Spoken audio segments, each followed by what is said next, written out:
Hello everybody, what's going on? It's Fyuh on the mic and welcome back to another episode of Experiments in Career Mode. Today I'm taking a suggestion from you guys. The person who left it will be on the screen right now. As you can see, I've had to kick out quite a lot of Premier League teams, like Man City aren't in the league anymore, but I just wanted to include them all. So I really want to see what happens. What do you guys think will happen? Say by the end, maybe 5 seasons in, do you think all the teams would have got relegated? That's my question for you guys. I've got a poll at the top, but you guys can choose yes or no if you think all teams would have been relegated by 5 seasons. I'm going to quickly show you guys through the teams taking part in this league.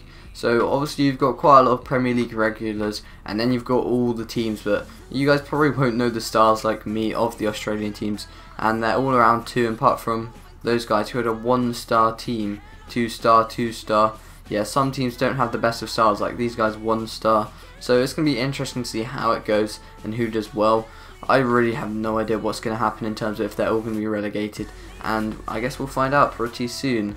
So yeah, those are the teams, and I'm going to simulate right to the end of the season. I've just simulated to the end of season 1. What I'm interested to see here is if any teams finish higher than any actual Premier League teams. We're about to find out. Go. Okay, so let's have a look at this. I think it sort of finished as I expected, to be honest.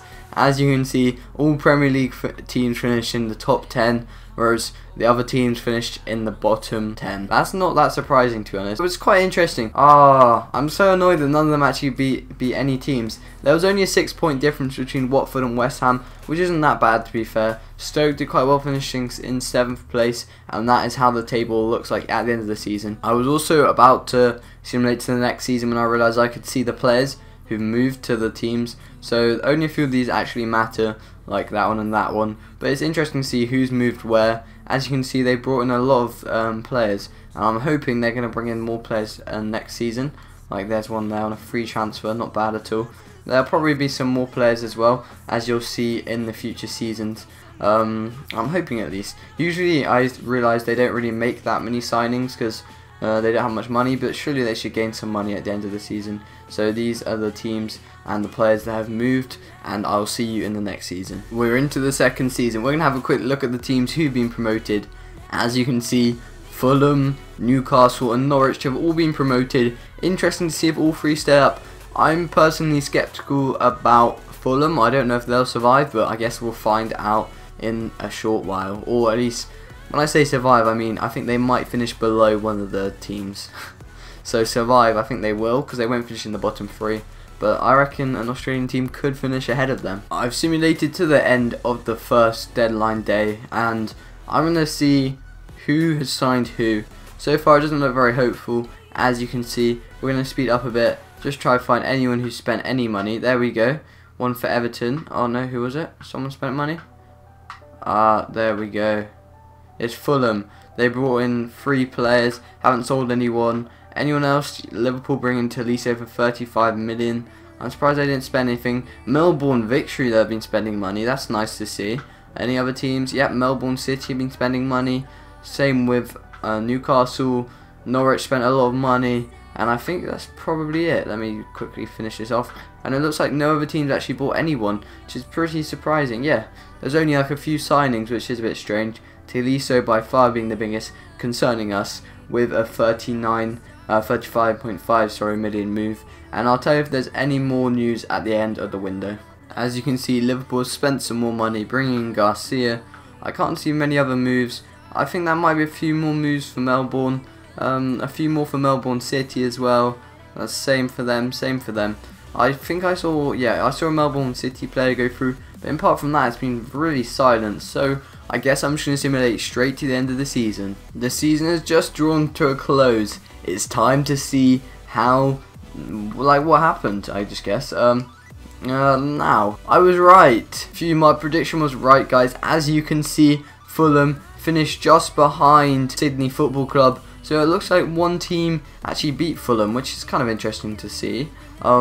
In terms of other news, Wellington, Brisbane and Perth have all gone down, and now the only teams remaining are Melbourne Victory, Melbourne City, Adelaide and Sydney FC.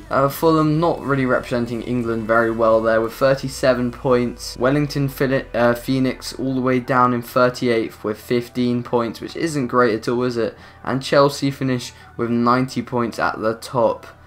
Manchester United in 2nd place, Stoke in 3rd, Leicester in 5th, Arsenal in 4th, dropping from 1st quite a bit.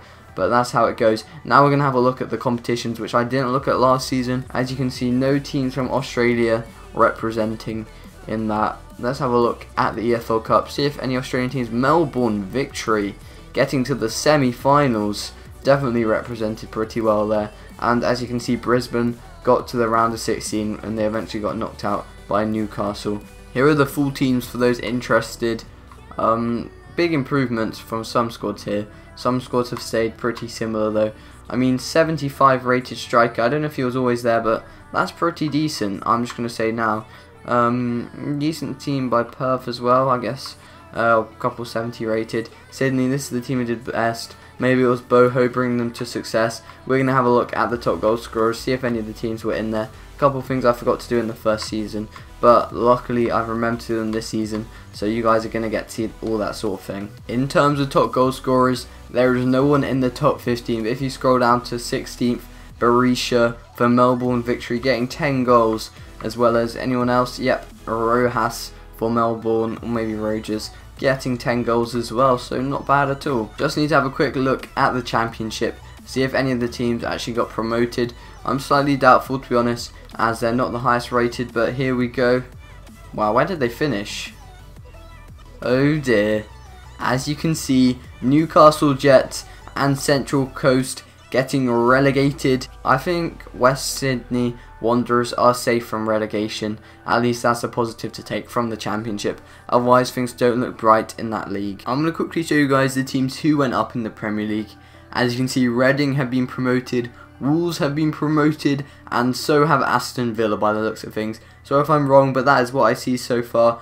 Couple games played, Sydney sitting in 5th place. I doubt this is how it's going to end, as you can see the results so far, but let's carry on. We've reached the end of deadline day, and I'm going to quickly show you guys the movements, if there are any, that have taken place in the Premier League. Fulham are all about bringing players in, actually players out for Liverpool this time, and that's very interesting. Melbourne Victory spent another 1.8 million, or that's how much they spent.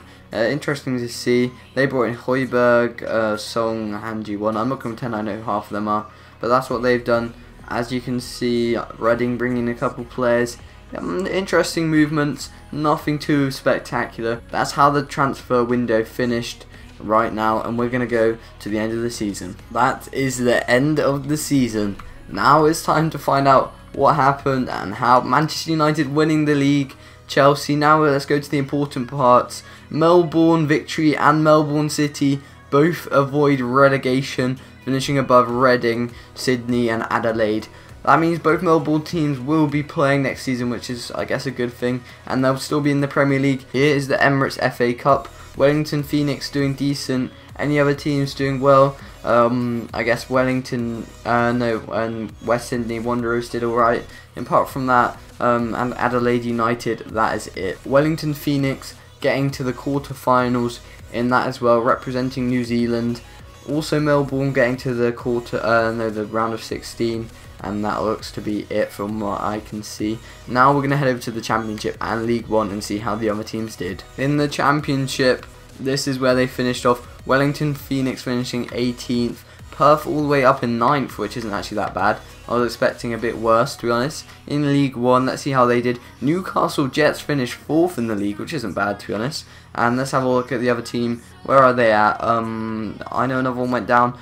Central Coast finishing in 13th place. So 13th and 4th position finishes. That means Newcastle will be in, well, Newcastle Jets, sorry, will be in the playoff positions, and maybe they can go back up to the Championship. Here is the top goal scorers list.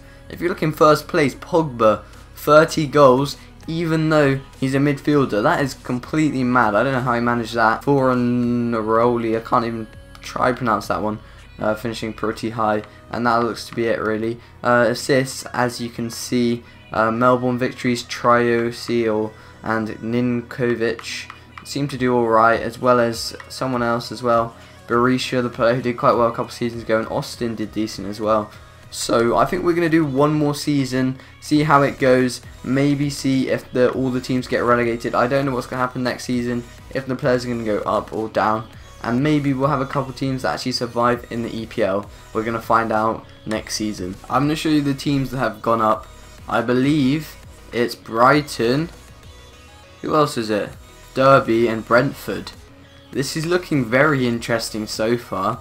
Melbourne in 14th. Melbourne victory all the way up in 6th. And is that it for teams? Yeah, I think those are the only 2 teams surviving. Now we're going to go show you guys who's transferred, if anyone has transferred. These are the transfers that have gone down. So Brentford bringing a player. Any teams who we sort of support, I guess, from Australia, who, yeah, there we go, Johnson, however you say that, has transferred to Melbourne. Any others? Yeah, another player goes to Melbourne. I mean, they're not exactly massive sums of money, seems what they should have, but at least they're making transfers. There's another one, Iraqi for for 110k, and that's it in terms of transfers. Now I'll see you guys at the end of the season, and hopefully some teams have managed to succeed. I've simulated to the end of the season. It's time to see if any team survives. Let's have a look. Not looking good for Melbourne, but Melbourne City keep the dream alive. They survive in the Barclays Premier League. Melbourne City making Australia proud, surviving, and that is very good of them. Arsenal actually win the Premier League this time, and let's see, Man United in 11th, Jesus. But there we go, Melbourne victory, finish a respectable 19th place, which isn't too bad, I guess. If you look at the points between them and Derby even, they almost were, but there was a big gap actually. Looking at it, we were like, how many points away? Almost like 13 points out of the drop zone, which is pretty decent. Now we're just going to have a look at the FA Cup and the EFL Cup. This is what happened in the FA Cup. I can't actually see any at all Australian teams. No, they're not doing well in this one. Maybe the EFL Cup is their thing. Let's have a look. Perth, Newcastle getting to the quarterfinals. Good on them. Any other teams? Western Sydney Wanderers getting to the round of 16. Top goal scorers, and here they are. Yeah, we're not doing very well on that one. But now let's head over to assists. As you can see, Kamal did pretty well. Same with Austin, and that's how it ended off. Here is a look at the final squad report. Before I end this off, here are the teams. One team managed to survive, which is pretty crazy. This is the next season, so maybe someone would have got promoted. But Melbourne City, here they are. This is the team that they use to stay in the Premier League. I can't say it's the best of the squads, but they've definitely made some noticeable improvements. Quite a lot of 70 rated players, only a few in the 60s, which is pretty decent. I'm guessing no other teams actually went up, but here are the final teams in case you're interested to see. Thank you very much for watching this video. If you did enjoy, please hit that like button and subscribe, and I shall see you guys in my next experiment. Peace out.